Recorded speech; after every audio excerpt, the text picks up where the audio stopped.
Welcome back to Star Wars Timeline. My name is Ben, and we're continuing the review of the Bad Batch show with the episode 4 Cornered. Just a quick reminder, if you guys missed my previous reviews of the earlier episodes, I'll provide the links below so you could go and check them out. Now, before we get to it, this is a spoiler alert. I'm going to talk about the story, characters, and so forth. Once again, you guys have been spoiled, so let's jump right into it. I have my notes right in front of me, so we can cover the ground a little bit quicker. Let's begin with the story and action. I felt this episode had very good pacing and moved the story along evenly along with the action. And this time around, unlike episode 2 and 3, which kind of like slowed down and focused more on the characters, this episode brought the action back in the form of a chase, which we'll discuss a little bit later. So first things first, we are landing on Pandora, the aliens that we have seen in the prequel movies, we've seen them in the Clone Wars show, and finally we're visiting their home planet. Because the crew has to go and get find resources. They need to get the fuel, food rations, and they realize that their transponder is signaling and showing their destination in the galaxy, and they want to scramble it so they can avoid the Empire more easily. We also see Omega's first step into civilized world. This is her first encounter with other people, because we learned that from the first and second episode that the only place she only knew, and it was her home, was Camino. Now she's out among other people, she's mingling, she's checking stuff out, and it's all new to her. And of course what happens is her attention gets distracted, diverted. She sees this cute puppy-like alien, and she gets lost.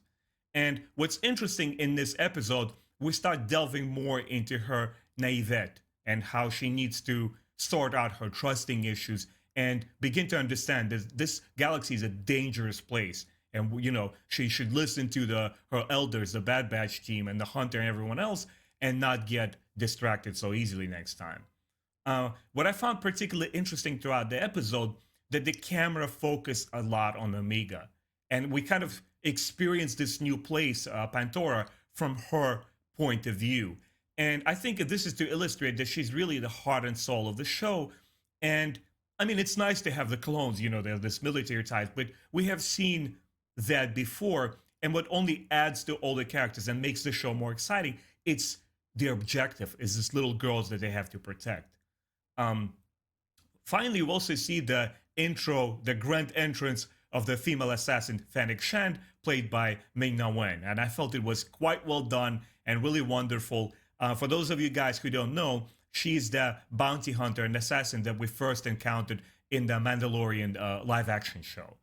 And what's cool here, what I really enjoyed, that this episode right from the start establishes who she is as a character. Obviously, we don't learn her, entire history and background, but it sets the tone of who she is as a person.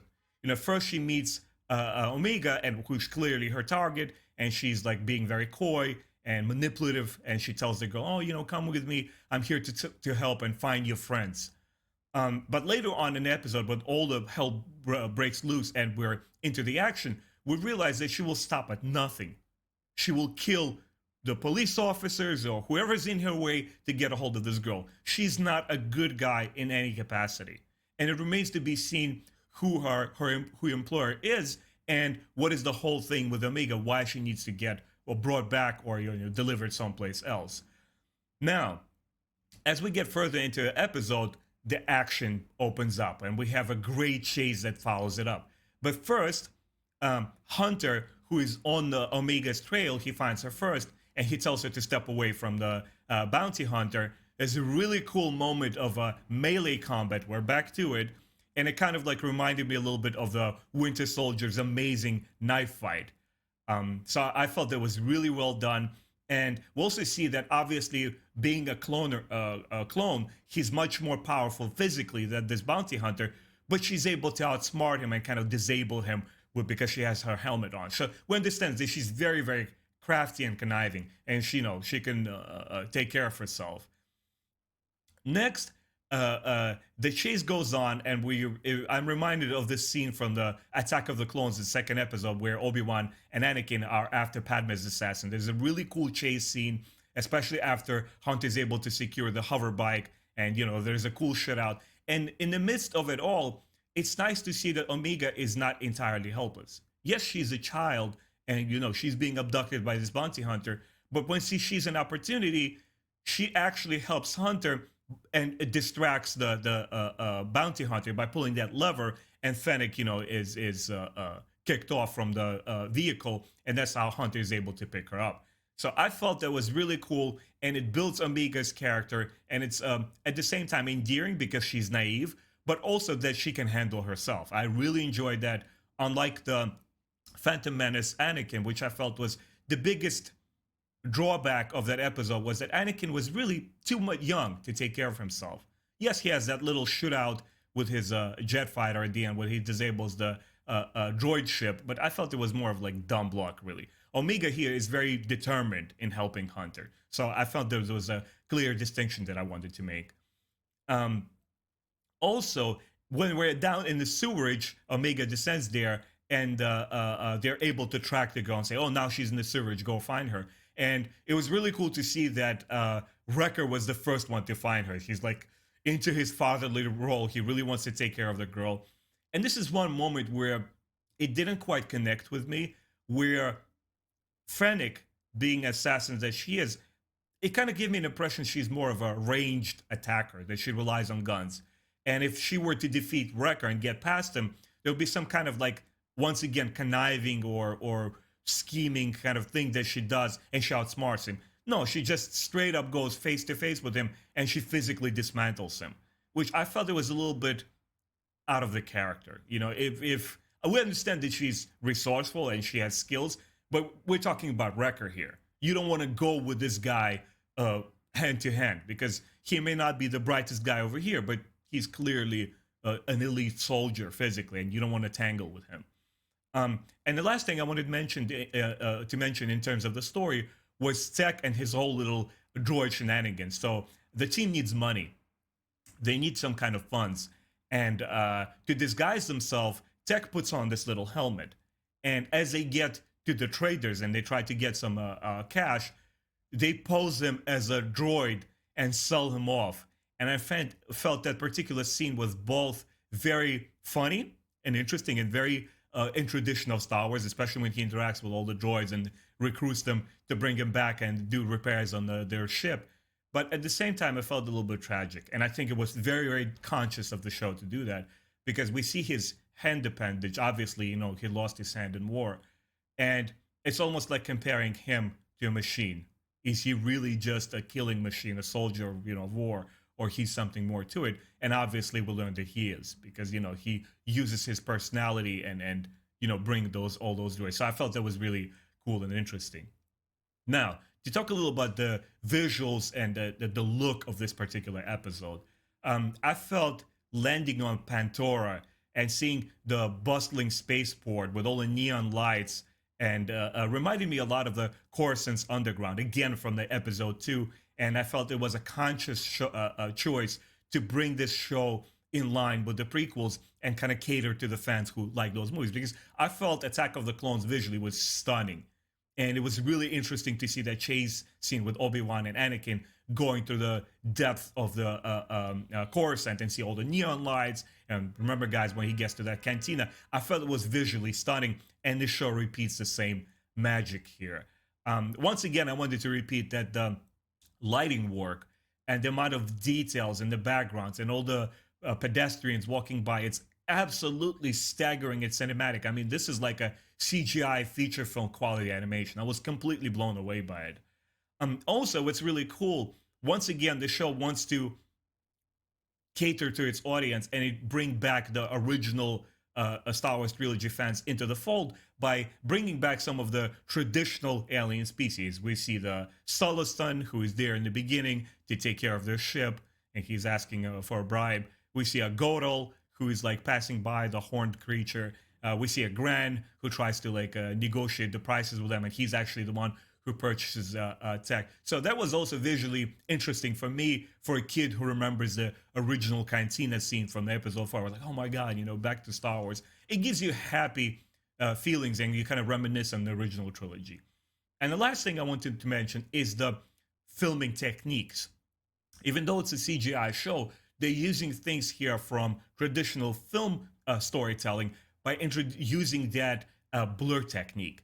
And it's not just interspersed there randomly to show like, oh, look, cool scenery. No, it's done very deliberately to narrate the story visually and to focus on certain things. Like, for example, when the fruit falls, Omega and Fennec are following in the city where the assassin promises to bring her back to the friends. And the girl complains, she says, oh, I'm hungry.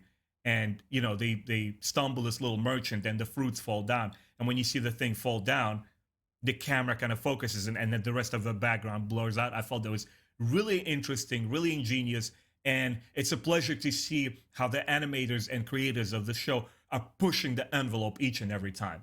Really well done job. I wanted to congratulate them with them. I can't wait to see what other things they conjure up, like forest planets or jungle or the winter snow peak covered kind of like planets. Very excited for that stuff.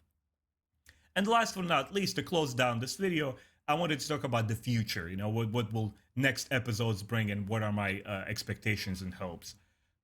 Obviously, Omega, her trust issues and how will her appearance change? Because now she's encountered this villain, this bad person, and she needs to begin to understand that she can't just run off and trust anybody who tells her, yeah, I'll bring you to your friends. And when they bring her back on board and the team escapes at the end of the episode, they acknowledge that there is a bounty not only on them, that they're wanted by the Empire, but on Omega. Somebody's really after her. And my question is, will her appearance change visually? Will they try to kind of like dye her hair or cut it short or actually grow it or whatever they do is, how will they disguise Omega? So they'll be very interesting for me to see addressed in the future episodes. Also, I want to see what is Fennec's objective with Omega. Obviously, that's the big question. Who hired her to bring the girl back? Maybe it was actually Kaminoans who are telling that, we need this girl back. We need to protect her. Maybe their motives are somewhat noble, but the way that the bounty hunter is going about it are not at all. Because once again, she's willing to kill anybody. So it's, I'm guessing here, and it's really interesting how that particular aspect of the show throws me off, and I don't really know who to think.